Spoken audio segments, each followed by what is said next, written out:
So today I'd like to compare 3 gacha games, their gacha rates, the pity system, and the free-to-play income. So let's talk about Genshin Impact. The highest rarity in Genshin Impact is a 5-star character, and that has a base chance of 0.6. If you pull a 5-star character, you have a 50-50% chance to get the promoted character. And if you missed it once before, the next 5-star you get is the promoted character. Hard pity is at 90, but soft pity starts at 74. And it increases by 6% every time you don't get a 5-star. However, this is sort of a guesstimation. We unfortunately don't know the details of Genshin soft pity because the game doesn't tell us. This estimation is based on data collecting sites such as Paimon.moe.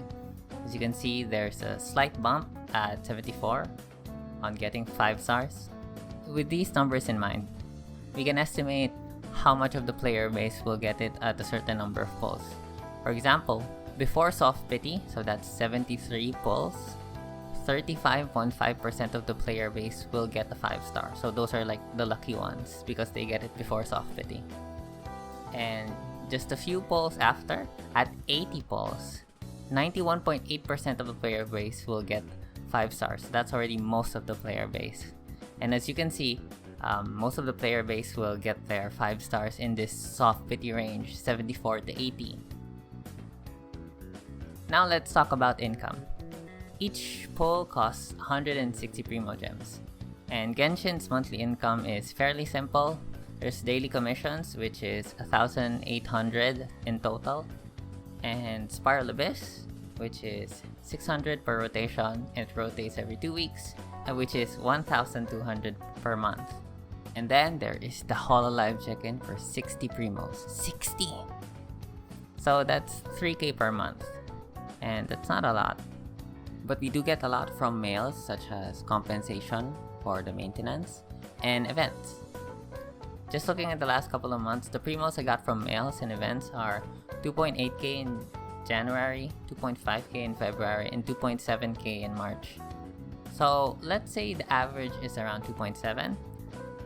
So let's bring this together. If you want to save 80 wishes to have a reasonable chance to get a 5-star, and we still have to win the 50-50 at that point, 80 wishes is 12,800 primos. The total primos we get from dailies, abyss, mails, and events is 5,700 monthly. So with that in mind, it takes around 2.2 months in order to save that many primos. And if you buy the Welkin, it takes only 1.4 months. With that being said, if you calculate it going to hard pity, so 90 pulls, it's actually not that different. You're going from 80 to 90 pulls. So anyway, moving on to Alchemy Stars. The highest rarity in Alchemy Stars is 6-star Aurorians, which have a base chance of 2%. When you pull a 6-star, you have a 50-50 chance to get the promoted character. If you miss it twice, the next 6-star you will get is a promoted Aurorian. So you have to miss a 50-50 twice. Soft pity starts at 50, and it increases by 2.5% every time you don't get it. This is actually something that is in the game details, so that's appreciated. So with this, we can estimate how much of the player base will get a 6-star Aurorians within X number of pulls.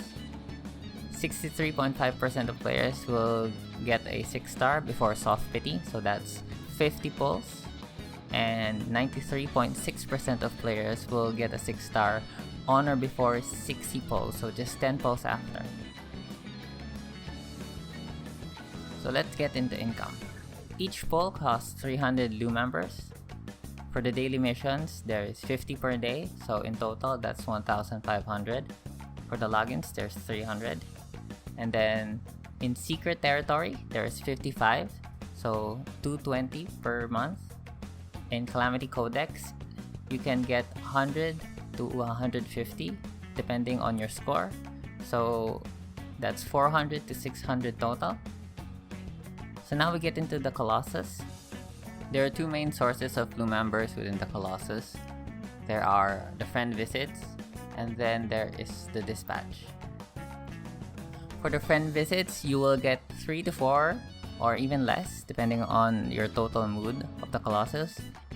And each of them will have a 50-50 question mark, maybe it's 50-50, and either getting 30 Lu members or some Nitium. So since this is RNG, we can sort of estimate at the low end it's 900 and at the high end it's 1,800. So on average, it's around 1,350. If any of you have any conclusive data, I would love to hear it. As for the dispatch quests, we're given 8 different quests, and when you max out the dispatch office, you can do 4 of them every day. The quests have different rarity. 6-star quests can give you up to 40 Lumember, 5-star quests can give you up to 30 Lumember, and 4-star quests can give you up to 15. Notice I said up to. In order to get all of the Lumembers on the quest, you need to dispatch the Aurorian with the appropriate role and the appropriate element, and you also have to have high enough ascension on those Aurorians. Also, since the quests are random, sometimes you won't get any 6-star quests at all. Sometimes you'll only get 2 of the 5-star quests and you'll have to settle with more of the 4-star quests, and etc, etc. I did some estimation, but it's really hard to know exactly how much you're going to get without knowing the details of how often you're going to get 6-star quests. Eventually, I settled on 2 numbers at the low end and the high end. At the low end, it's 2,500. This is assuming you get a 6-star quest around 70% of the time, and you only partially get the Lu members from the higher rarity, so that's the 6-star and the 5-star quests. And at the high end, it's 3,500. This is assuming the best case scenario where you always get a 6-star quest and you are able to get all of the Lu members from the higher rarity quests. So as you can see, there's quite a bit of progression gating and RNG on the free-to-play income in Alchemy Stars. At the low end, free-to-plays can get 5.8k Lu members, but at the high end, and this is high end, you can get up to 7.9k total. So let's just average it around 7k per month. Now, as for the events, I don't have a lot of details since I'm fairly new to the game, but from what I've seen, events give around 4.5k. So in total, we have 11.5k, which is around 38 pulls. But there's also some free star flares you can get, 2 every week from the Secret Territory shop, so 8 in total, and 4 from the Battle Pass. But the Battle Pass is 40 days, so let's bring it down to 3 per month. And then there's 1 single one in the login, so for a total of 12 star flares, which you can use for the rotating recruitment banner, the rerun banner. So let's bring it all together. If we take into consideration that majority of the players will have gotten a 6-star by 60 pulls, then that's sort of our target for our savings. And 60 pulls is 18,000 Lu members. And with the 11k that we estimated for our free-to-play income, it takes only 1.5 months in order to get a 6-star. And if we're considering the normal star flares for the rerun banners, then it takes even less. However, this is only taking into consideration getting any 6-star. If you want a very specific 6-star Aurorian, you will have to win a 50-50. And in Alchemy Stars, you can lose the 50-50 twice before you're guaranteed the specific Aurorian. Anyway, moving on to Counter side. There are 2 rare things in Counter side. There are the SSRs and there are the Awaken units. SSR units are in the general pool, while Awaken units can only be obtained through their promoted banner. Getting an SSR from the general pool has a base chance of 3.5. However, if that SSR is promoted, 1% out of that 3.5 is dedicated to the promoted SSR, while the other 2.5 remaining is the rest of the SSRs in the pool. Awaken units are similar in that 1% of that 3.5 that we talked about is dedicated to the Awakened unit. There is no 50-50 in Counter side, and any SSR you pull that isn't a promoted unit does not count towards resetting your pity. So this is the big difference between the other two gachas and counter side, is that you can keep your other SSRs. There is no soft pity, but there is a hard pity at 150, which is pretty high. And because of this, 22.5% of players will hit hard pity, which is actually kind of a significant portion of the player base. SSR banners do not carry over any pity. There's multiple reruns with different timelines usually, but Awaken units have shared pity. So let's talk about income. Unlike the other two games, you get direct tickets or fates or wishes instead of getting them from the equivalent currency, which is quartz in this game. For the blue tickets, which are for the normal SSRs, you get 30 from the dailies, 3 from the weeklies each week, so that's 12 a month, 5 from the gauntlet shop, and 4 from login. So all in all, that's around 50.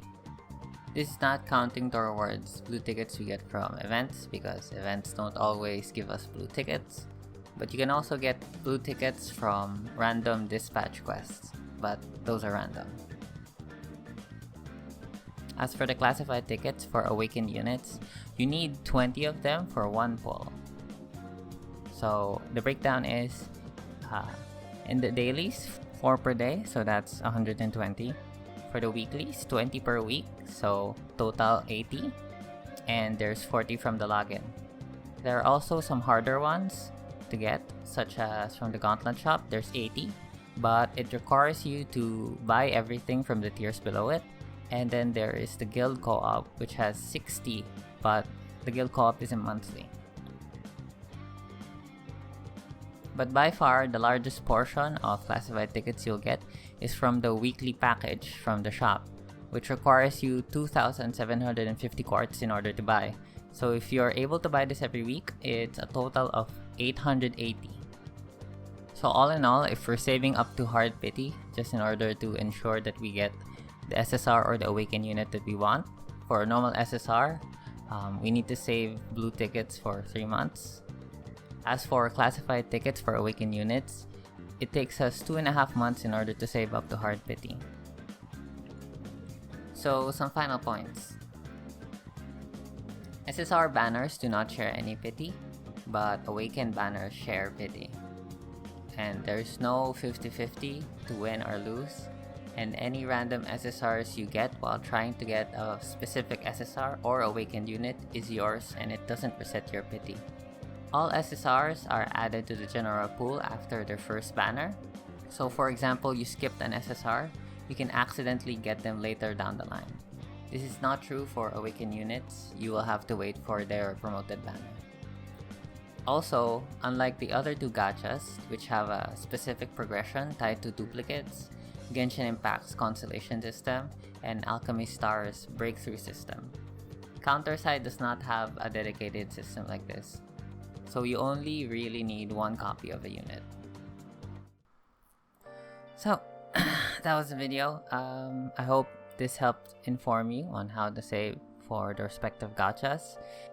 And if you only played one of these gachas and not the others, I hope this gave you a little bit of perspective. Thank you for watching.